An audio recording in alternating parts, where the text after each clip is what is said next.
So on the right table, I pick up Queen 10 suited, and raise hoping to get involved with smacking out who is the largest fish at the table.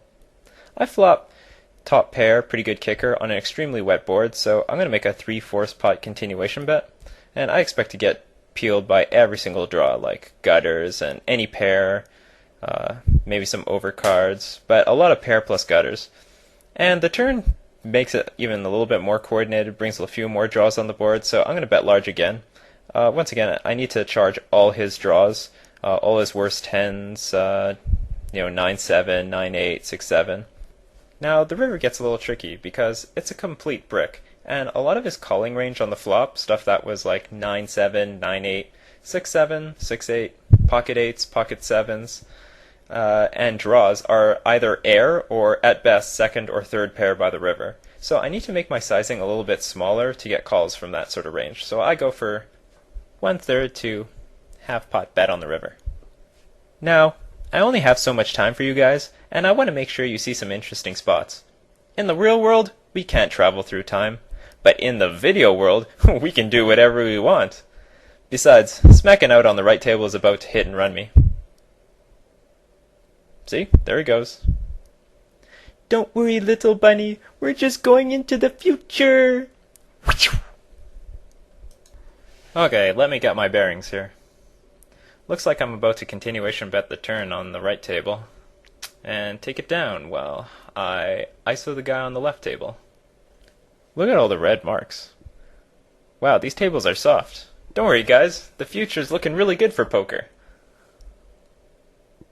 Anyway, on the left table, it's paired, but it's too coordinated, it being 10-8 with a club draw, so I'm not going to make a continuation bet, especially three-way.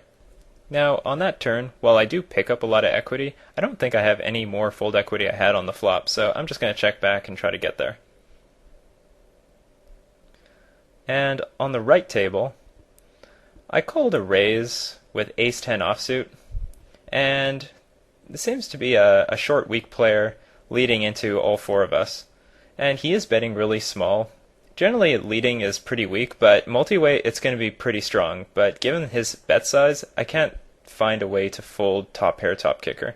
And I'm going to keep calling him unless he just mashes the pot. So I called the turn, and we have a pretty strong hand on the river. Now, he still continues to bet really small, and this is going to be a spot where I think his range is really, really weak, and I want to make a raise, but putting him all in is just going to be pretty bad, because if that's his case money, then he might make a hero fold if I put him all in. So I'm going to raise something big, but small enough that it will leave him maybe $1 or $2 to play a sit and go if he's wrong. I expect him to have some sort of range like any small pocket pair or 6x and 9x here.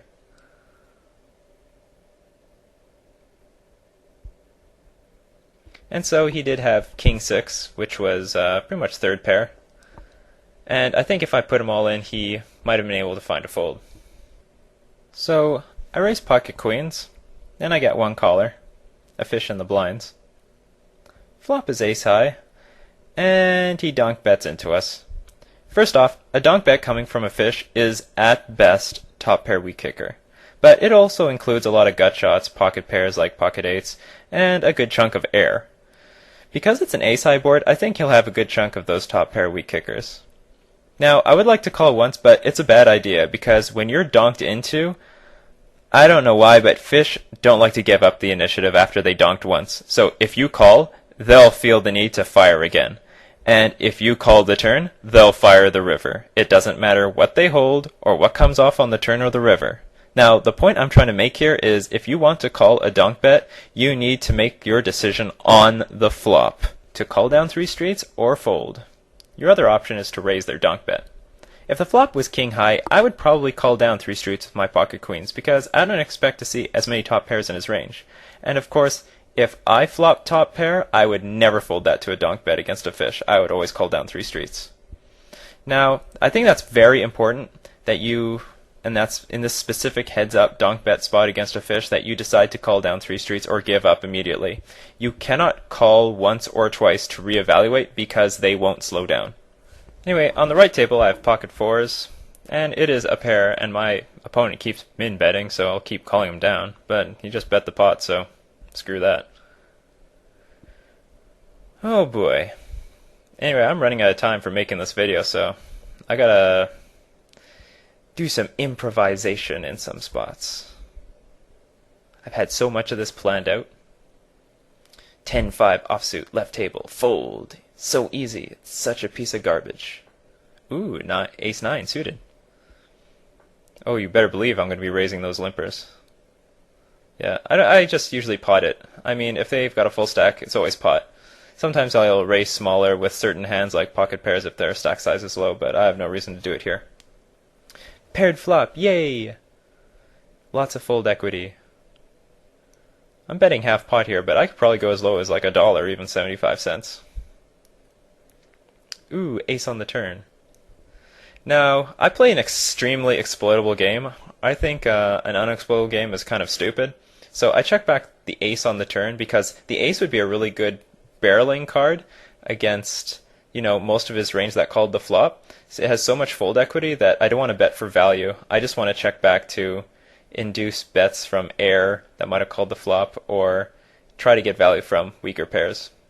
And so in that case, he had just, complete fuck all. So I think checking back proved to be, amazing.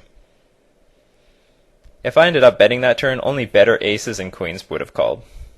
Now, what I meant back there by exploitable games and unexploitable games, like an unexploitable game, you would probably bet that ace on the turn always as a bluff, and then always bet it with when you have an ace, for balancing purposes. But I think balancing is just sort of a completely retarded thing. I mean, if he's folding 90% of the time, or even 95% of the time when I bet that ace on the turn, why the hell do I want to bet it when I'm betting for value? And the reason balancing isn't really all that great is because there aren't enough players that you'd want to balance against. I mean, first off, they need to be observant players. I mean, who on earth is observant at these stakes, or any stakes? I mean, so many of these multi-tabling maniacs. And next, they need to be good enough to know how to exploit you. I mean, come on, we're talking small and micro stakes here. No one's that great. And then lastly, they need to act on it and adjust to how you're playing. I mean, a lot of people might be looking at what you're doing. They'll be like, oh, I know he has this. Oh, I know I'm supposed to do this, but do you know what? I'm just going to give it to him this one time. And then they're going to give it to you the next time, and the time after that, and that, and that. So, I mean, there's just a really small pool of players that meet all three of these requirements. Alright, I'm about to jump through the video again, so I'm going to use this bunny graphic to kind of smooth out that transition. And this might be my last chance to use the fade effect in Camtasia, so I'm going to go ahead and do that right now.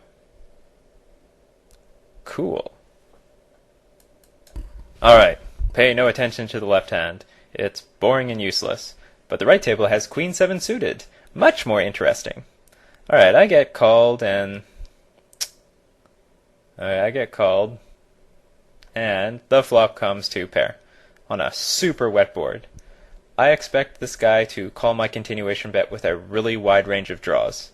The turn absolutely sucks because it turns my hand into top pair no kicker, but I think there's so many draws that he peeled with on the flop that I cannot afford to not bet here.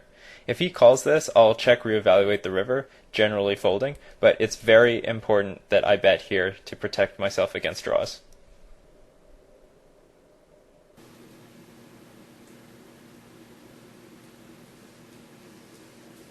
Whoops.